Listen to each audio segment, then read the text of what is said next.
Shalom everyone, domain source में आप तमाम लोगों का बहुत बहुत स्वागत है। हम कई बार अपने आशीषों के चक्कर में, अपने जीवन को बेहतर बनाने के चक्कर में एक व्यक्ति को भूल जाते हैं और वो हमारे अगुवे। परमेश्वर का वचन हमें गलातियों की पत्री में कुछ यूं कहता है, जो वचन की शिक्षा पाता है वह सब अच्छी वस्तुओं में सिखाने वाले को भागी करे। यहाँ पे परमेश्वर का वचन हम विश्वासी लोगों को यह उत्साहित करता है कि जो हमको सिखाने वाले हैं उनको अच्छी वस्तुओं में, अच्छी चीजों में शामिल करे जो कि हमारे जीवन की है। कई बार हम विश्वासी लोग अपने जीवन को बहुत ही सेपरेट कर लेते हैं कलीसिया से, और जो हमें वचन की शिक्षा देकर जिन्होंने हमको यहाँ तक पहुँचाया उनको हम अपने जीवन में किसी भी प्रकार के इनपुट देने से बहुत दूर कर देते हैं। यह एक ऐसा खतरनाक अवस्था है जहाँ पर आप वापस उनकी सहायता को कभी प्राप्त नहीं करोगे। इसीलिए कई विश्वासी लोग अपने जीवन में बहुत ही रूखे होते हैं, बहुत ही परमेश्वर से दूर चले जाते हैं और उनका कनेक्शन उस अच्छे सलाह जीवन देने वाले सोते से अलग हो जाता है। और इसीलिए कई विश्वासी लोग कलीसिया में आते हुए भी संघर्ष कर रहे होते हैं। याद करिए वो दिन जब आप कर्ज में थे और आपके अगुवे ने उस कर्ज से बाहर निकलने में आपकी सहायता की।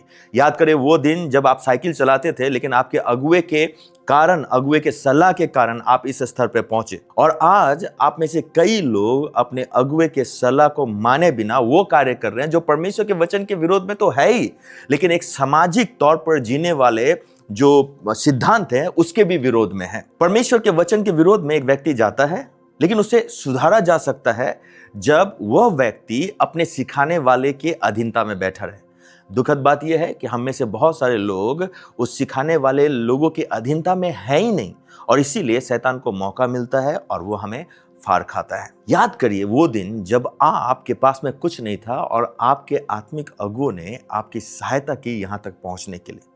लेकिन आप में से बहुत सारे ऐसे लोग हैं जो न कि अच्छे दिन में अपने अगुवे को याद करते हैं और नहीं जब आप ऊंचाई पर रहते हैं अपने अगुओं को याद करते हैं। मैं इस सुबह आप तमाम लोगों को उत्साहित करूंगा, याद करिए वो दिन जब आपके पास में कुछ नहीं हुआ करता था लेकिन आपके अगुवे आपके लिए प्रार्थना करते थे, आपके अगुओं की सलाह हर एक बातों में मानते थे।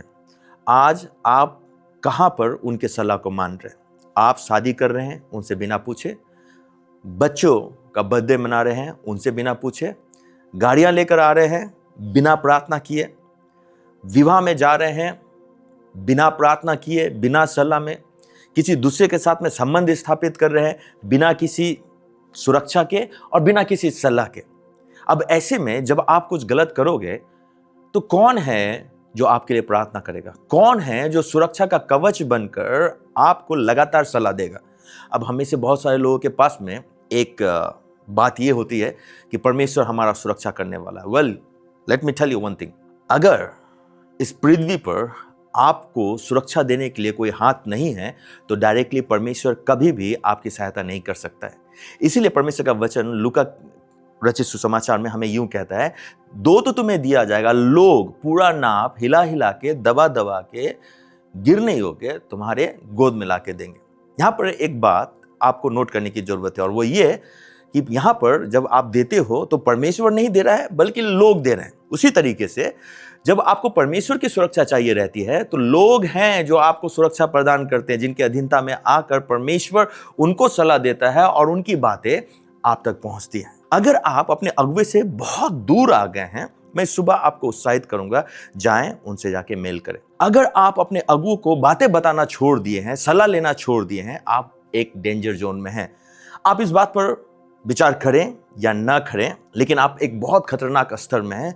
और जब संघर्ष का दिन आएगा, याद रखना परमेश्वर का वचन कहता है कि अंधकार और ज्योति का मिलन नहीं है। हम एक जुए में अंधकार और ज्योति को लेकर नहीं चल सकते। इसीलिए परमेश्वर का वचन हमको कहता है कि एक जुए में मत जुतो। अंधकार से हमारा क्या लेना देना? हम जो ज्योति के संतान हैं, अंधकार के संतान से हमारा क्या लेना देना? दुखद बात यह है कि हमें से बहुत सारे लोग आज अंधकार के संतान से विवाह कर रहे हैं, अंधकार के संतान से सलाह ले रहे हैं, अंधकार के संतान के साथ में हमारा उठना बैठना है। मैं ये नहीं कह रहा हूँ कि हम संगति नहीं कर सकते हैं, लेकिन सलाह लेना खतरनाक हो सकता है। कारण क्या है? आप मसीह में नए प्राणी हैं, और अगर आप नए प्राणी होकर पुराना खाना खा रहे हैं तो याद रखें आप मरेंगे जरूर, क्योंकि वह खाना आपके लिए योग्य नहीं है। आप नए प्राणी हैं। इसका मतलब है आपका भोजन भी नया होना चाहिए, और वो भोजन परमेश्वर का वचन है, न कि संसार का सलाह। इसलिए अगर आप बहुत दूर आ गए हैं, सुबह मैं आपको उत्साहित करूंगा, come back, talk to your leader, talk to your pastor, and I know definitely that he would help you and she would help you to grow in Christ Jesus. मेरा परमेश्वर आपको बुद्धि ज्ञान से भरे और आपको सामर्थ्य प्रदान करे, ताकि आप वह काम करें जो परमेश्वर की इच्छा है, वह नहीं जो संसार की इच्छा है। Bless you all. तेरी महिमा महिमा यीशु